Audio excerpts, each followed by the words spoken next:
Freya, the Lonely Dragon. Story by Tiffany Nicole Terry. Illustrations by Nadia Gorski. There was once a dragon named Freya who lived in a castle on top of a mountain. Every day the dragon would fly to the forest to hunt and gather firewood for the castle's fireplace. After she was warm and her belly full, she would sit by the window and watch the people in the village below her castle. The people hunted, fished, farmed, harvested crops, cleaned, and cooked. They made tools, built houses, sewed clothing, and the children ran and played with toy wagons and dolls. Freya felt lonely in her castle. She wanted to run and play with the children. She wanted to help the people build houses and dig gardens. One day she made up her mind to try and make friends with the villagers.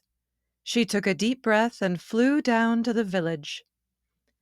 Freya landed in the middle of the village with a smile on her face, excited to make new friends. The people screamed and ran away, hiding behind houses and underneath carriages. The children cried, the horses bucked, and all the animals scurried away as fast as they could.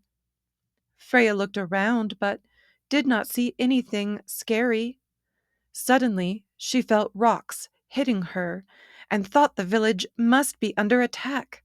She was startled and quickly flew back to her castle. The next day, Freya gathered her courage and flew back down to the village. She landed with a thump, and again the people screamed in fear.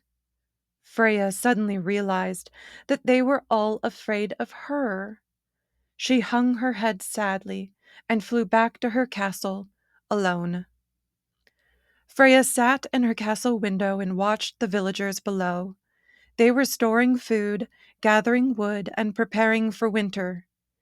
Every winter, the villagers would cut down a tree and stand it up in the center of town. They would exchange presents, eat, laugh, and play games all day to keep warm. She was sad, knowing that she would never be able to join them in their festivities.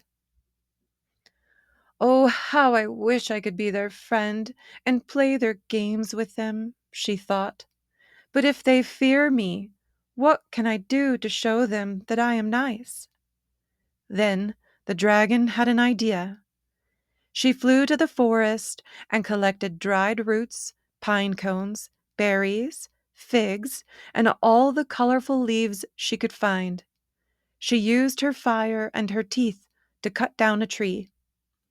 Freya carried the tree and all the trimmings down to the center of town. As expected, everyone ran away terrified, but the dragon just set about her work of standing up the tree. She used the dried roots to begin stringing the pine cones and berries together. As the dragon worked, more and more people crept out from their hiding places to watch her decorate the tree. A few smart young girls with books under their arms slowly approached the dragon. "Thank you for the beautiful tree. What is your name?" one of the girls asked the dragon. "I am Freya, and I live in the castle on the mountain," she said. "Does everyone fear me?" "Yes, we all feared you. You are very different from us. You have sharp teeth and long claws," the girls said. "And you are much larger than we are." "But I also have a very large heart," said Freya. Freya handed a pine cone to each of the girls. "What are your names?" "I'm Raina." "I'm Malia." "I'm Juno." "Thank you, young queens of the village, for listening to me, for including me, and for not being afraid of me just because I am different than you," said Freya. More villagers slowly came over to her then. They introduced themselves, asked her questions, and admired the gift of the decorated tree. By being brave and by showing her kindness, she was able to win the villagers' trust, make friends, and would never be lonely again. Queens who look out for and support other queens help make a village stronger.